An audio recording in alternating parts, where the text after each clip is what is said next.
Hi, how are you? It's Trapson here, and welcome back to our adventures in Azeroth. Last episode, we did a little bit of flower picking. We got our herbalism up to 193.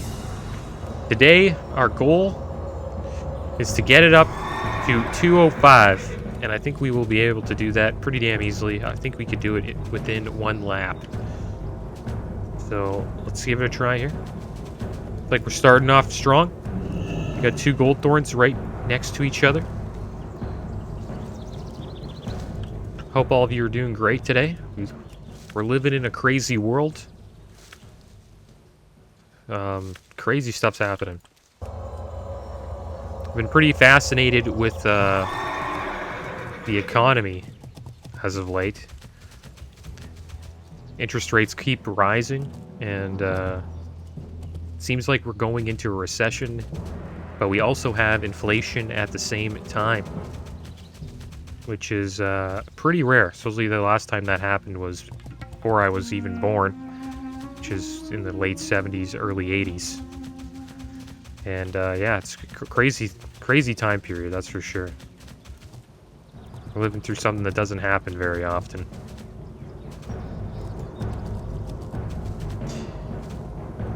And it looks like they're going to keep on maybe they're going to keep on raising interest rates until inflation's gone. I guess that's how you have to deal with it, right? So.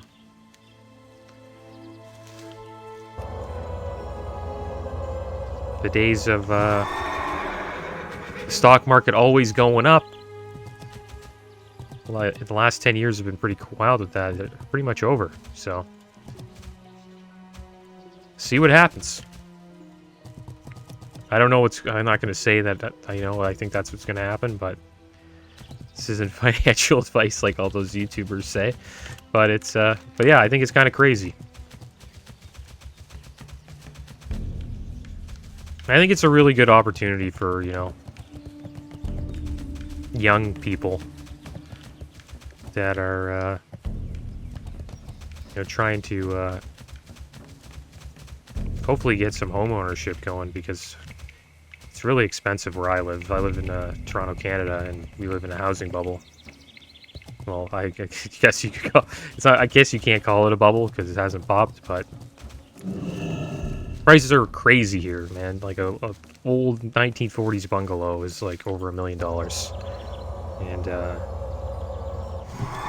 it's really hard for people my age just to get into the home buyer's market.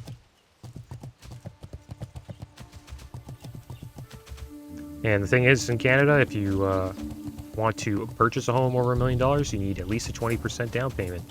So that means you need over $200,000 just to say, hey, I'd like to, maybe buy this house, that's insane. So hopefully, this maybe recession that we're going into will maybe bring the housing market down a little bit. Kind of feel sorry for people who just purchased a home, because interest rates are going up like crazy. Yeah, that's enough about the economy. I'm not going to talk about the entire time. I'm more of a gamer than an economist. So, but yeah, it's cool. It's interesting stuff. And I've been waiting for something like this to happen for a while. Because it was looking crazy. Everything, every like 3 months you hear, oh, new all-time high, a new all-time high. Economy just keeps fucking going up and up and up and up. And yeah, it's starting to slow down a little bit. And it's hard to keep up. And then you got inflation, which is crazy. Supposedly it's over 8%.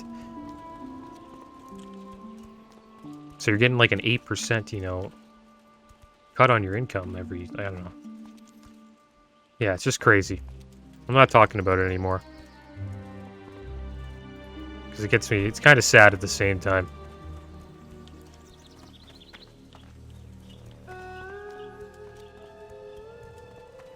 But yeah, I'm happy to get this herbalism done.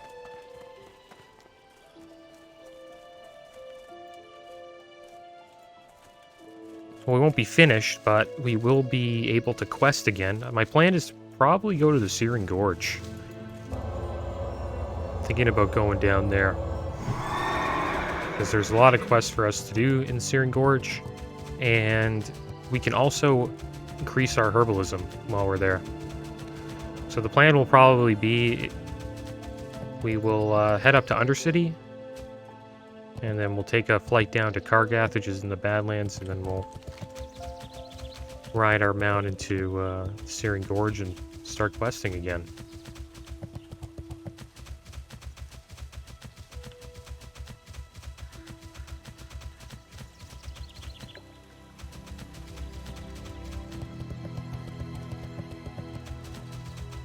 Some light fruit here.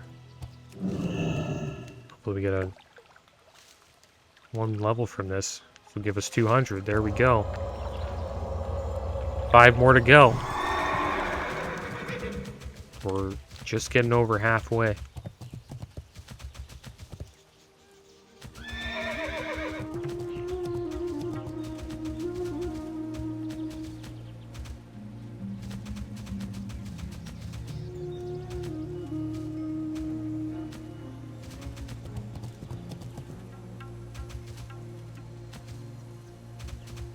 So NFTs have they've chilled out a lot, which is good.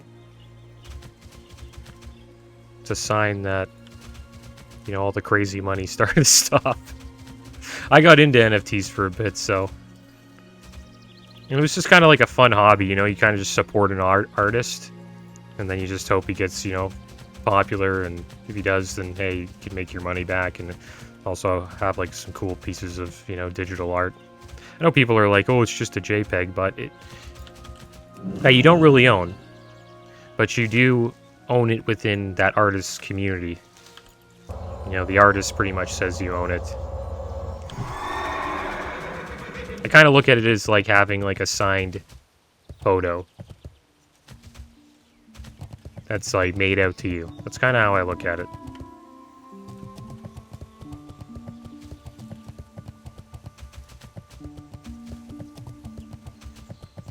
Yeah, I wouldn't recommend getting into NFTs. You don't really make you don't make a lot. You don't really make a lot. Like, I don't know, if you're making like a hobby, you could, like, you know, try to flip, but it's super risky. You always have to find somebody that's like, you know, more interested in the artist than you and the art. It's all about like hype and stuff like that.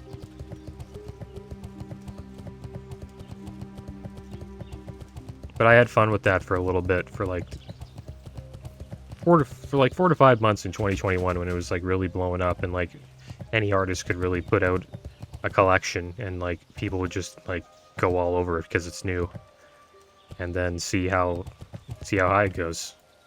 It's a weird time, and I don't think it'll ever get back to that ever again, but who knows, maybe it will. I think it's like that when anything's new. Like, when something's like new and it's like just starting to become somewhat mainstream and starts getting on the news and stuff, that's when like a bunch of people just start giving it a try and seeing what it's all about. I think that's what NFTs were in like the late 2000s. I mean 2021.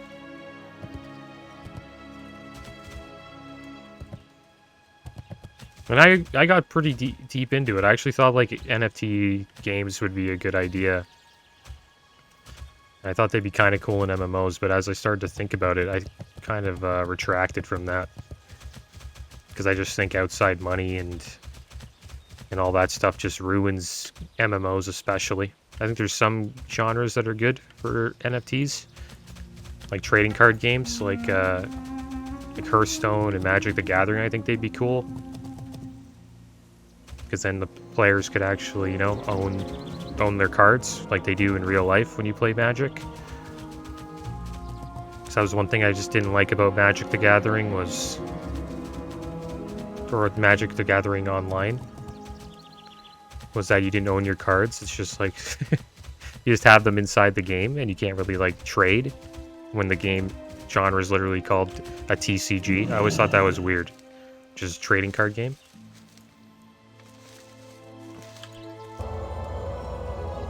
And that was like one of the reasons why I was excited about NFTs. I thought like in gaming they'd be kind of cool, but I think it only works with some genres. I've clearly seen how in the last couple of months how bad it gets with monetization in the games like Diablo Immortal and Lost Ark. It gets a little ridiculous. And I think in games like that, it's not even fun when somebody can just pay to win like that. And I think in trading card games, it's just expected to be, you know, pay to win or pay to compete. Like if somebody's buying more packs than you, then it is what it is. He's buying more packs, and like that's just accepted in that community. So that's why I think it would kind of work with that type of game.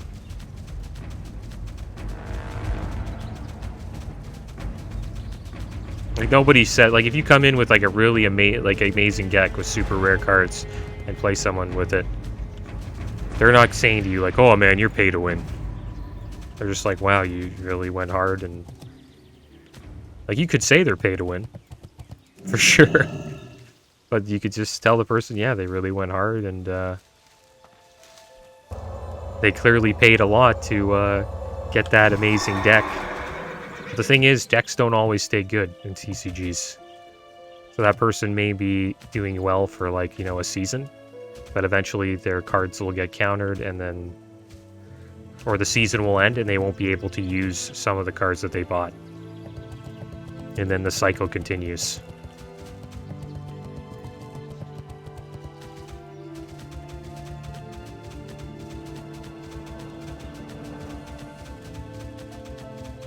That's how the cards companies make their money. They just keep on cycling out new seasons, new cards, and people just keep on buying them.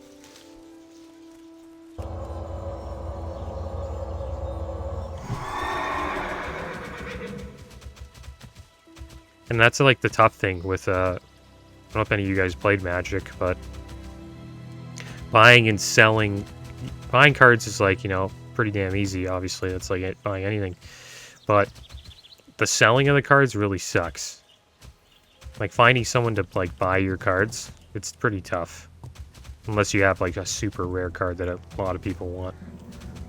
So what happens is you usually, like if say you really want to get out of the game. It's like we're doing another lap, guys. If you really want to get out of the game, you kind of have to sell to a card store.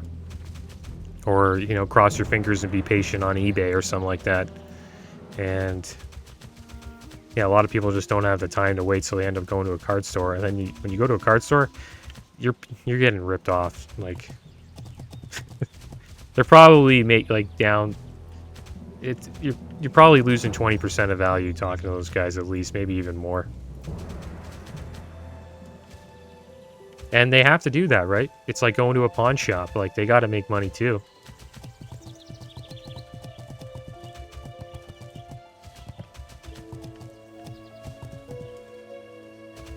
That's why you notice when people get into Magic, they just never sell their cards. Like, you can act like it's sort of like an investment, but yeah, you rarely ever sell your cards. And that's unless you, like, really get into eBay, and that's a job in itself. Like shipping cards, putting them up there, you know, talking with customers. It's like a part-time job selling your cards. And I think that's where NFTs and, like, you know, Ethereum and all that blockchain stuff comes in and makes it a little bit easier. Because at least with blockchain, you just put it up on like a online marketplace, some guy buys it, boom. You know, the marketplace takes like, I don't know, a small cut. And then, you know, the card just gets transferred to, you know, another person's wallet. And there's a game like that I checked out. I played a little bit of it.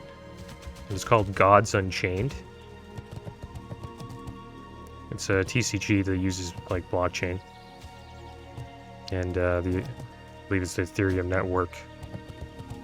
And all the cards that you own are you pretty much own yourself. But the thing is, like, you have to have like duplicates of a card. It's kind of make it a little weird. So you got to have like duplicates of a card to turn it into a card that you can sell on the marketplace. So say you have a pack and you get a rare card, you have to get another one of those if you want to be able to sell it on the marketplace. And then you need like a currency within the game to, you know, turn it into a card you can sell on the marketplace. Which I thought was a little weird, but it makes sense, I guess. You know, they want people to keep buying packs. But in the end, man, like all TCGs are, like trading card games, they're all money sinks. If you played Pokemon as a kid or like they're all that stuff, a lot of them are all money sinks unless you get like this super rare card that, you know, rarely ever anybody gets.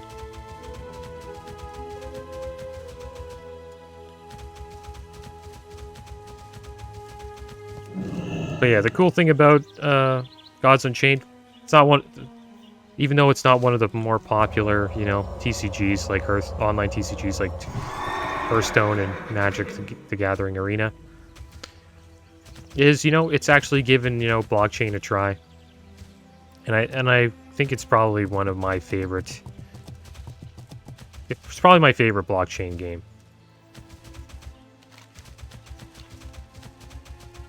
Because I just think it makes sense.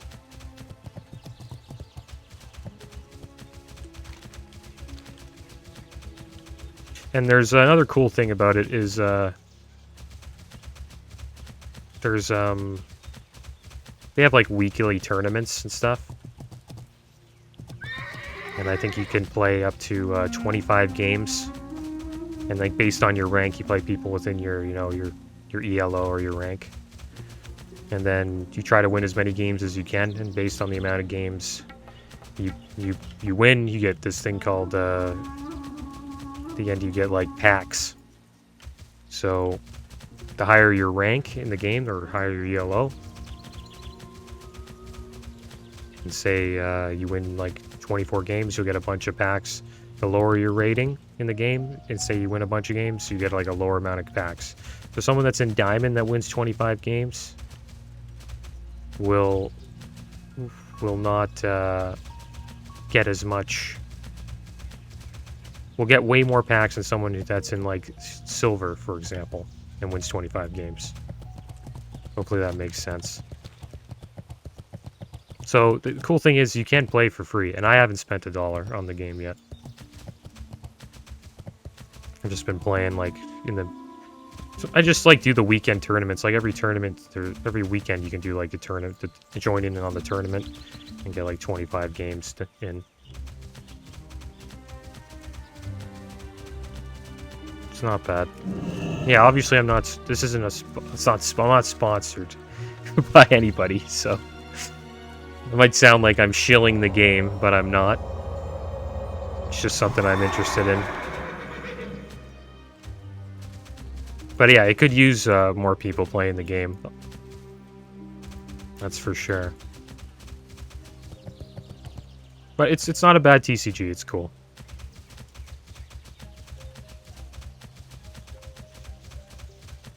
I just like the weekend tournaments. It's really the only time I play, and I play a free-to-play deck.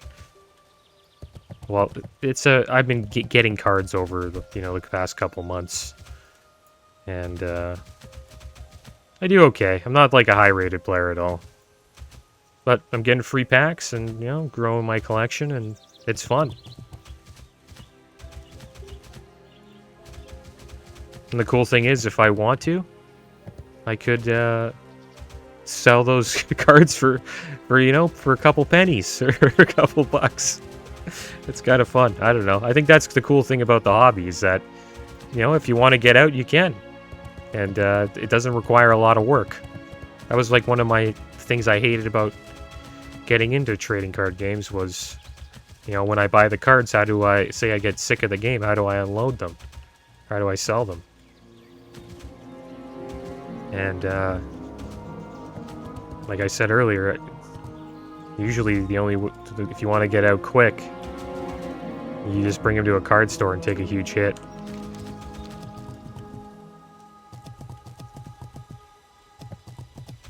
But this way, you know, I'm getting free cards, and if I stop playing, then, you know, I can sell them or keep them. There's really no loss. It's one thing I liked about online TCGs is the ability to earn free cards. In real life, you could never do that. Like, you could go to a card store and, you know, join a tournament for $5 and then win. But the thing is, you're still paying. And then win the tournament and then get your money back, I guess. And then win a pack or couple packs. But, yeah.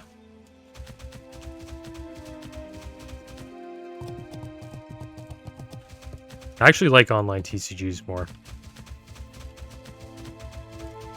And it's nice being able to just play the game in the comfort of your own home. How would you, like, you know, get out there and, like, go to a card store, meet a bunch of people, play, and then, like, drive back. Like, I don't know.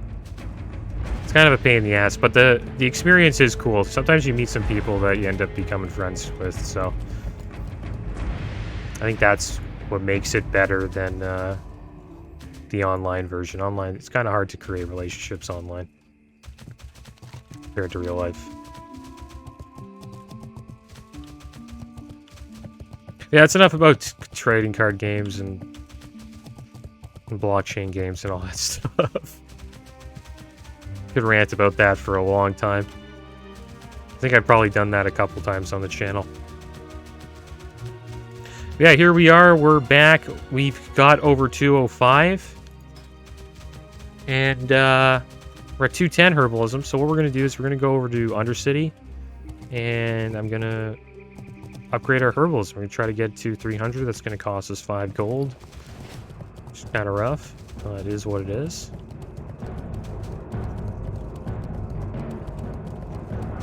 Thug thug. Be safe. Yeah, that is the end of our herbalism grind. We've had over 3 episodes of running around picking flowers. Pretty chill, I must say. I didn't mind it. Didn't get much XP, but we did get a lot of our herbalism up, and got a decent amount of herbs in our bags now as well. We'll probably put those in the bank, and when we get motivated enough to level up our alchemy, we'll do that. See what our alchemy's at. I think it's like 135, so got a long ways to go there. What's our our first aid's doing okay. We can get rune cloth bandage now. Just super endgame. Also, yeah, back to World of Warcraft. Wrath of Lich King. I was complaining about the Wrath Fresh servers. Talking about how after 90 days they're going to allow people to transfer over probably, and talking about the character boost. And they said the only time they will, allow character transfers over to these fresh servers is when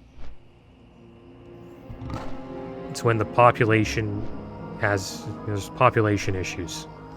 So say after 90 days, server's full, or it's got a high pop or even a medium pop, I think they'll let it go. They'll keep it going. And say it ever gets to low pop, then they will, allow people to transfer over. Which I think is good. That's pretty fair. And that made me a little bit more hyped up about the release of these fresh servers. So I think they did a pretty good job with that.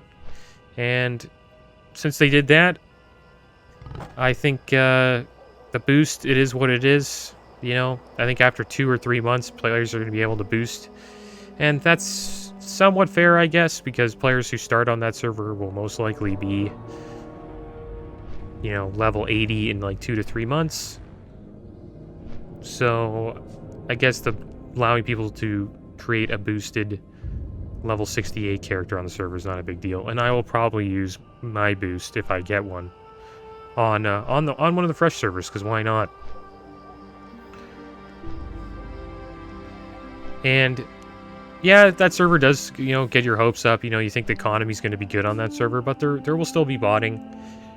It's just it's going to take those botters some time to ruin the server. It's going to take them a solid couple months, or maybe a year, to like really get, you know, the raw gold farms going and the inflation going that has happened on every other server.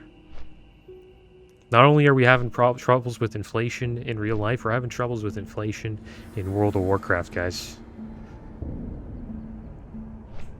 It's crazy the amount like people pay. Like, I buy these things called you know, Agi scrolls and strength scrolls on my rogue, and they're like 20 gold a pop for those scrolls, and you get them from like chests out in the world and inside of dungeons in Outland. And it's just crazy how much they cost. Herbs and all that, and alchemy. Thing is, herbs and alchemy have actually gone down a bit because people are dumping their loads now because of Wrath of the Lich King coming out. So since Wrath of the Lich King's coming out, a lot of people are just taking a break, waiting for the game to come out. So I guess the sale of TBC herbs and potions are just plummeting. But they used to be super high. Like, you're paying like, you know, 10 to 20 gold for a pot that you use like 20 to 30 of in a raid. You know, you're spending like hundreds of gold per raid. It's messed up. It kind of forces players to have to do GDKPs or farm gold if they want to raid. Look at that, we made a little bit of coin. There we go, that'll pay for our herbalism. But yeah, bots ruin servers. They just print money like crazy. That's what bots do. They do these like raw gold farms where you just like slay monsters and then they drop loot, and then they sell the loot to vendors. And then, you know, it's like they're printing money into the world. That's all they're doing. And that creates inflation, and it sucks. So that's why I'm kind of excited about this new server. Hopefully the bots don't ruin it too fast, but in a couple of years it'll probably just end up being like every other server. But for Wrath of the Lich King, it'll be good. I think it'll be good. I don't think there's going to be like an influx of, I don't know, maybe. I don't know how long it's going to take, but I hope they don't ruin it in like 3 months. I hope Blizzard like tries to protect that server a little bit. I would. If there was gold buying on that server, I would make a rule. If you try to sell gold on this server, you're banned completely. Buy or sell. I have exactly what you I wish they did that on there. What would you ask of death? You know, if you want to buy gold, go on one of the old servers. Beware. Alright, so there we go. We have herbalism. And we're about to hit the 30-minute mark here in the video. And I think I should call it here. I think we had a good video. Next episode, we will be heading down to the Searing Gorge, and we'll be doing some quests. And yeah, back to questing, guys. We can also pick up some herbs as well. We dump some herbs though while we're here. Clean up our bags a little bit. There, it looks like our bank is full. We don't have any other bags to give him, so it is what it is. Well, I DC'd there, and I was just going to end the episode, so here we go, guys. As always, thanks for watching. Keep your heads up. Later.